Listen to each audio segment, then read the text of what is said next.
Hello YouTubes, welcome back to yet another quarantine COVID-19 edition build. I hope you guys are hanging in there. The news is horrible, every day it gets worse and worse. So I figured, since the zombie apocalypse is upon us, let's go ahead and build some apocalypse stuff, man. I mean, it's at our doorstep. So I remembered that I had a big old belt that I bought from a yard sale for like $5 a couple years ago. It's been in my locker. I got a horrible bad back. But I thought, man, this leather strap would be perfect to go ahead and make like an apocalypse build and do a belt for part of a bigger build I want to do, because I want to do a full apocalypse suit. So I figured let's start with the belt today. Gives us something to do, something to watch. Like I said, it's a $5 belt I got from a yard sale in a town next to me. I went ahead and took the liberty of cutting open the inside of the belt, moving the padding. That's an interesting shape. Oh god, that's like 15 or 20 years of freaking tramp stamp sweat. Alright. Okay, we're gonna let this air out for a couple of minutes. I want to sand this belt down because I never paint on top of a fresh clean surface, and we're gonna ugly this sumbitch up. So let's get this thing on the table and we'll get it scuffed down and start putting some paint on this thing as a base just to kind of get it going. Oh boy. Alrighty, first and foremost, like I said, me being a painter, I like to scuff everything down first, just to make sure paint's gonna stick. And even if it doesn't stick, that's okay. This is apocalypse. Nothing's gotta be pretty, nothing's gotta match. It doesn't have to be a flawless belt. But I wanna kinda hide that white stitching, so I wanna mask it a little bit. Alright, that's good. And if you want, you can beat it up a little bit more. Once we paint it, we're gonna beat the hell out of this thing. So if you wanna put some scratches in it now, this is just 80 grit on a board. Hit the edges, just for mechanical adhesion. Go over them rivets. Alright, that's good. I think what I want to do is, you know what, let's do this. Let's put a base down first, because I'm sure everything in the apocalypse is a dusty, hot mess. So I'm going to use a Rust-Oleum flat red primer. You can get them in ours, $2-3 a can. I'm going to dust this on there to try and cover those stitches a little bit. Hit the buckle, everything, I don't care. We're going full Mad Max. Alright, call that done. I want to use a little stencil I got. I've had this thing for a year in my cabinet forever. Can't remember where the hell I got it from. But I want to go ahead and dust some metallics on, because I think it'll kind of pick up the sheen. It'll look pretty cool in the light or in the darkness. So I'm just going to kind of lay this guy on here. We start with some, let's use this beige bronze color. We should start on this side. Alright. Again, it ain't got to be perfect.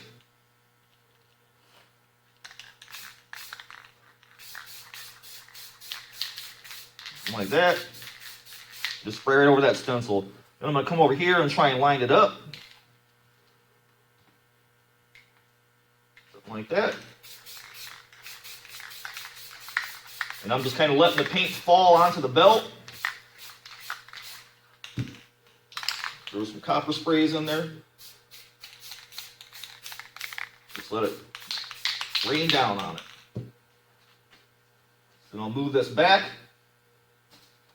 as far as I can go, right around there. Again, it ain't got to be perfect. Kind of match up our stencil a little bit. And where's our rusty bronze? Okay, classic bronze. Here we go.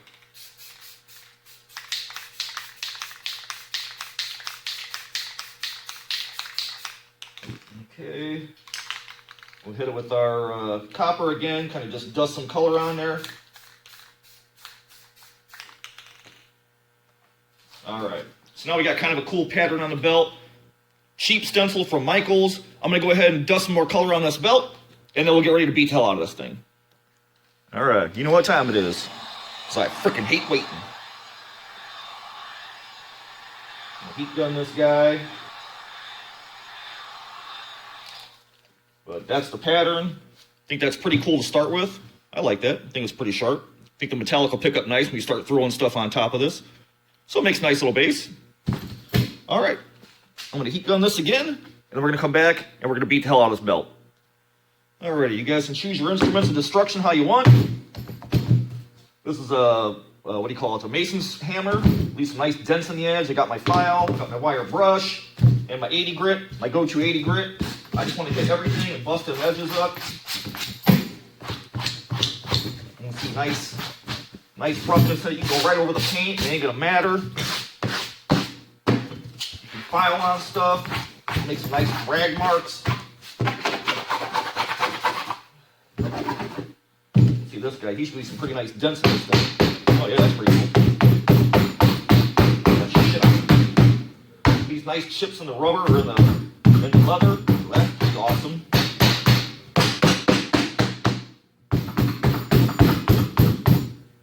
Dig in there. 80 grit. And we still got our pattern. And if all else fails, just do this. Pick this son of a bitch up. Just get the hell out of it. Just get the shit out of it. Get the fuck out of it. And that's how you whip that ass. Alrighty, and we're back. So, I've been to the Goodwill. I hoard belts. The Goodwill is the best place to grab belts. I got all these belts for $1 a piece. I just grab a bunch at a time and use them for different projects. I know for this project, I want to have a center belt hanging down. I want to do one on the sides. So I'm going to pick out a belt here. I'm going to cut it. I'm going to use some little screw and rivets to drill a hole through it. Pop these guys into place. They screw right in after you make your holes. I'll put a little glue on the back sides. I'm going to get these folded back. I'm going to throw a ring at each end so it'll hold some plastic chains.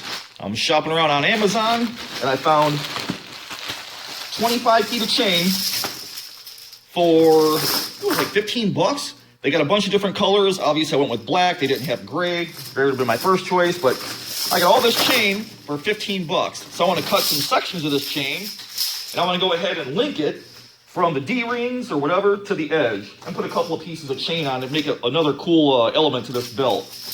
And then on an old chair I used to have, I cut a big slab of leather out of the back of it before I junked it. So I've got a big slab of leather to play with. I could beat up a little bit, and I want to make sort of like a loincloth style.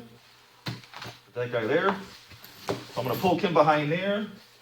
I got a piece of duck cloth that I bought as a remnant from Joann's. I got a like slab for $5. I thought that was pretty cool. So I think what we're going to do is maybe layer this thing, either go on top of the leather with the red, and cut the red down and do the brown behind, or maybe you do the red and then put the brown on top, cut it into straps or whatever. Not sure. So I'm going to go ahead and take some belts. I'm going to cut up some belts. Find me a nice strap. I'm going to put a ring at the end so I can hold the chains and hook the chains to everything. And then we'll get this belt basically finished up, and I'll put the screws to everything. I'll put some cloth on it. We'll beat the hell out of the cloth. I'll get the soldering iron out. We'll burn some holes in this thing. That's my go-to for duck cloth. The soldering iron works great to burn the hell out of these things and weather them. So I'm going to cut up some belts, make some rings, drill some holes, and use my little rivets to attach them. So I'll show you guys that in a second. I think this belt's pretty cool. I'm kind of liking this one. I think I'm going to start with this one and do this as the center section. It's going to cut the head off, and I'll keep that piece. I'm going to cut this section off here. I'll fold this back on itself. Give me a ring. I'll put a ring in there. And then I'll have my center part to put the chain on. So I'm going to get this attached to the belt, and I'm going to do the side pieces. All right, so I got the center belt section attached. Went ahead and got my little studs in there. Got the belt hanging down, put a D-ring in, like I said. They just use a little flathead screwdriver from the back. And for me, if I'm going to screw something into something and I don't want to mess with it later, I always go ahead and put a drop of red thread locker in. This means once it screws in, it's forever. It's not coming back out. So that way you ain't going to mess with it later on down the road. I went ahead and wrapped some cloth on top of the belt. So I put my little studs right behind there. So those are kind of locked into place, help keep it on the belt. So now I'm ready to go ahead and do my side straps. I'm going to pick out another belt. do 2 small straps and rings coming down here so that we can connect the chains to. So I'm going to pick out some belts. And I'm going to go ahead and do the same process with the center to the side sections. Okay, so I'm playing around with belts, and I found this other section of belt I have from another project. I thought it looked kind of cool. I thought, man, maybe I'll layer this one right under there. So you can stack them up and double them up, whatever you want to do to add more stuff. I'm going to go ahead and use a little punch. I bought this guy from, I think it was Hobby Lobby. Like $7, you get a kit. There's a bunch of little different tips that you screw into the thing. So you can have bigger sizes, smaller sizes. You just set your piece up on a block of wood, smack the back of it with a hammer, and it drives it through the leather and puts a hole in it so you can put a ring or a stud or whatever you want. So I'm going to go ahead and get this one centered up and underneath this one, and then I'm going to do my side ones. All right, so I got the belts attached. I'm pretty happy with these. Went ahead and made a little change of plans. I'm going to cut some chain. I got the ring stretch. I'm going to put a piece from here to here, and then maybe another piece hanging down. I don't know. But I've got the ring all stretched out, ready to accept some chain.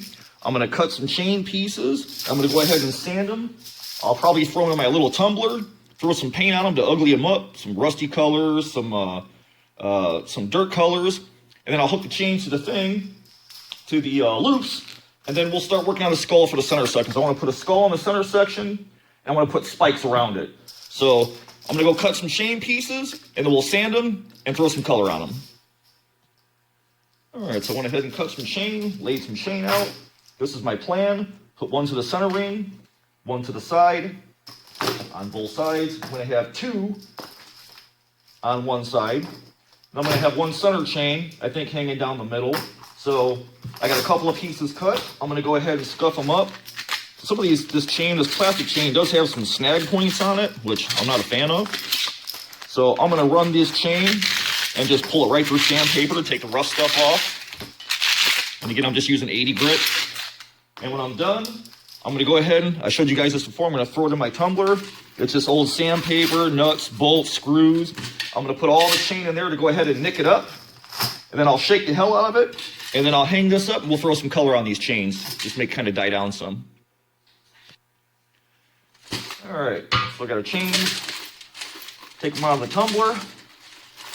Get all the nuts and bolts out of them. Kind of beats them up, takes the shine off them. That's perfect to accept paint. So I'm going to go ahead and hang these suckers up and let's paint them. All right, so I'm going to start with a Rust-Oleum 2X. This color is called Rustic Orange. I'm going to do my brightest colors first and work my way dark, just to make it look like we got some rust and some scale and some scabs on these chains. Like I said, there's no right way or wrong way. Put as much on as you want. Go heavy in some places, but I just want to use my lightest color first. Using bands.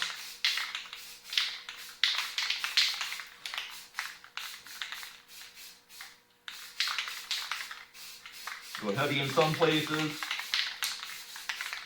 All right, that's a little more rust than that one. All right, we'll call that done. That's our orange. Then I think I want to come back with a copper color. Or maybe we'll go with a flat red primer. This is more of a brownish, darkish rust color. Or no, that is not. That's copper metallic, okay. Wrong lid. Where's my brown? I can't find my brown. Wait, here it is. Wrong lid. Come on, copper. Here, copper. All right. Here's the color I was looking for. This is, again, flat red primer. This is like your darkest, basest color for rust I like to use. You just want to be random. Shoot from all sides. These chains already look 10 times better. I really don't want any black in this build. I want all earth colors, just to kind of keep it like dusty and crusty, like it's a disgusting world. And then I think maybe even I'll even put a couple of shots of colonial red on.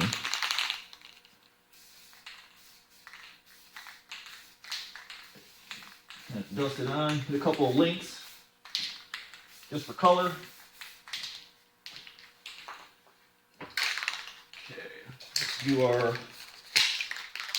this is our classic bronze, kind of a burnt bronzy color, kind of cool. Just to show that the chains are metallic.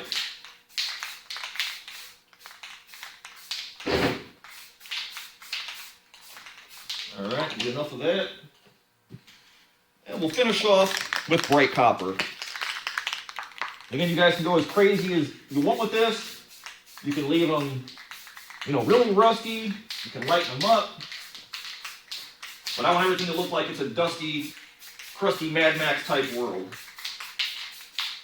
And I think I'll go back and I'll splatter just a couple of hints of orange, just to kind of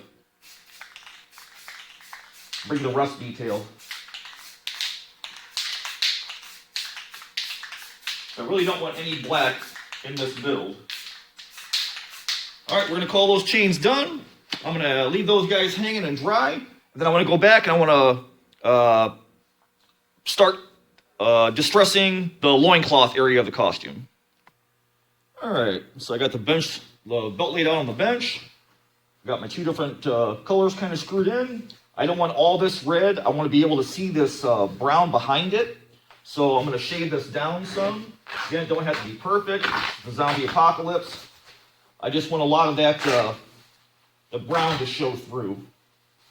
So you get multiple layers on something like this. Makes it look cooler, and I like that look better. Where everything's not so new. In fact, I can come in a little closer if I have to. But I like to start with a razor blade. Come in, take some of this off. And then I got this, you can tear it. I got the soldering gun heating up. So I'm going to trim this red back. I'm going to let this guy fire up, warm up. And I'm going to come back and start showing you how to burn holes in duck cloth, because this stuff takes it so easy. It's great. It looks awesome. All right, soldering gun's heating up. So with duck cloth, it being a thicker, waterproof cloth, this is the stuff you could stick out in your yard. This is the stuff I made Damien's wraps and skirt out of. I mean, you just want to lay it on there and not burn your hands. And it kind of melts right through, leaves an awesome texture. And what I like to do is I like to bunch a little bit up and then go through multiple layers at a time, because it makes it look organic, like you didn't just do it all in one spot. And just let it burn on through. And then you can kind of take care of the fuzzies on the edge. You can burn them off with a blowtorch. And again, this step you can kind of go as little or as light as you want. You can go ahead and burn all the edges. You can throw some bleach on it. Anything to lighten up. You can throw paint on this duck cloth. This is what the little cornhole games are made of. When you throw your little cornhole sacks, they use duck cloth because it's kind of a thick canvasy color. So this stuff does stink. It will kind of burn embers, and it gives off a kind of a funky smell. So you guys want to do this outside or in a wide open garage to get rid of the fumes, because you don't want to be breathing that stuff in. So I'm going to go ahead and kick my fan on in the paint booth here since I'm here at the shop. I'm going to go ahead and burn the hell out of this thing. I'm going to go ahead and scuff all this this bonded leather that I got off the back of my chair, and I'll cut that down. And basically you can do the same thing with the bonded leather. You see how it burns right into that stuff. So I'm going to go ahead and distress both these guys, and then we'll start working on the skull for the center of the belt, and I want to put some spikes around it too. So I'll be back after I get all this shredded and I'm happy with it. Alright, so I got the red Wasteland red loincloth all screwed up with the soldering gun. I went ahead and wire brushed everything, kind of bring it down some more. I got this cheapo piece of slab of couch I had. It's got the plastic bonded leather cover. That's why you should never buy bonded leather furniture. But I think it looks pretty cool. I want to leave some color on it probably. So I'm just wire brushing the hell out of it. I got a couple of holes in the leather little jerkin part with the soldering iron too. So I think for today we're going to call it done. It's running kind of long. I'll hang this thing up and we'll do a quick review of what we've done today on this thing so far. Alright guys, so this is what we got done today. We got our big workout belt painted and kind of beat up a little bit. Went ahead and got our little loincloth areas done. Got our belts on. Got the chains cut and painted. Some extra little hanging dangling pieces. We're going to go ahead and distress some more. Get this ready to go. Maybe we'll throw some Rit dye at it. And then I'm going to cut this here for today because this project's running over. Tomorrow I plan on taking a big old rigid skull I foamed up. We're going to put that in the middle. I want to take some big spikes and stick it around the side. We're going to finish this bad boy off, and this will be our Apocalypse War Belt. So I will see you guys tomorrow. Stay tuned. Thanks for watching.